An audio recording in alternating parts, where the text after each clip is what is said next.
दोस्तों, इस दुनिया में बहुत से देश हैं जिनकी अलग अलग करेंसी है। जैसे अमेरिका में डॉलर, यूरोप में यूरो, इसी तरह इंडिया में चलने वाली करेंसी का नाम है रुपए।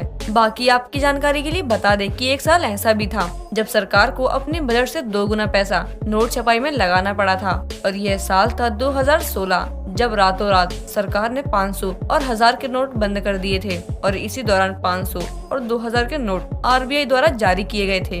इस दौरान सेंट्रल गवर्नमेंट को 5 साल में सबसे ज्यादा पैसा खर्च करना पड़ा था, जो कि 7,985 करोड़ रुपए था, जिसमें 10 रुपए के नोट को छापने में भारतीय रिजर्व बैंक नोट मुद्रण प्राइवेट लिमिटेड को 0.75 पैसे का खर्च आया था। वहीं सबसे ज्यादा खर्च 2000 के नोट की छपाई में आया था, जिसमें 3 रुपए 54 पैसे खर्च आया था। अब आप सोच रहे होंगे कि आखिर नोटों की छपाई में इतना खर्च क्यों होता है, तो चलिए आपको यह बात भी बता देते हैं। दरअसल नोटों की छपाई में होने वाला खर्चा इसलिए इतना बढ़ जाता है क्योंकि इसमें इस्तेमाल होने वाला कागज और इंक देश के बाहर से खरीदा जाता है, और जो नोट बनाने के लिए जिस कागज का इस्तेमाल किया जाता है वो कॉटन का होता है, जिसे जर्मनी, जापान और ब्रिटेन से मंगवाया जाता है। वहीं नोट छापने में जिस इंक का इस्तेमाल किया जाता है उसे स्विट्जरलैंड की कंपनी से खरीदा जाता है।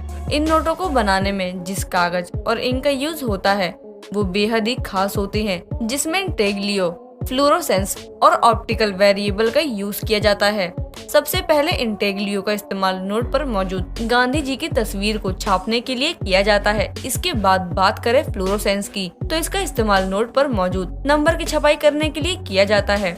जहां तक ऑप्टिकल वेरिएबल की बात है तो इसका इस्तेमाल नोट नकल न करने के लिए किया जाता है। जहां तक भारत में नोट छापने के इतिहास की बात है तो ब्रिटिश सरकार ने साल 1862 में पहला नोट छापा था, जिसके बाद 1920 में ब्रिटिश सरकार ने भारत में नोट छापने की शुरुआत की थी। आपको बता दें कि आरबीआई की स्थापना 1 अप्रैल 1935 में हुई थी, जिसके 3 साल बाद आरबीआई ने पहली बार 5 रुपए का नोट जारी किया था। वहीं आजाद भारत का पहला नोट 1 रुपए का था, जिसे आरबीआई ने साल 1949 में जारी किया था।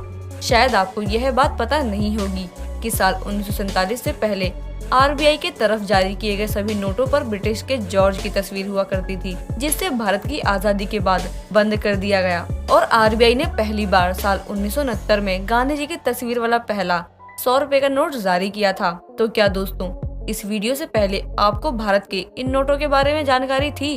हमारे चैनल को सब्सक्राइब करके हमें कमेंट में जरूर बताएं। इसी के साथ अगर आपके पास भी इन नोटों से जुड़ी कुछ और जानकारी है तो वो भी हमारे साथ शेयर जरूर करें, और वीडियो अच्छी लगी हो तो लाइक और शेयर जरूर करें।